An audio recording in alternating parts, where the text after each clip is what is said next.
maneno ya hapa lazima itembee haraka haraka. Mnasema tuendelee na hiyo kazi, tuungane MCAs pamoja na wabunge, kazi bila break. Tumekubaliana? Niko hapa na yeye katika hii kazi, approvals hapa, na mimi nawaambia tubadilishe Islam ikae estate kama ile mnaona hapa.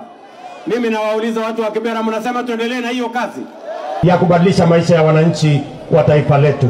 Kwa hivyo Kibra, mimi nataka niseme asante sana.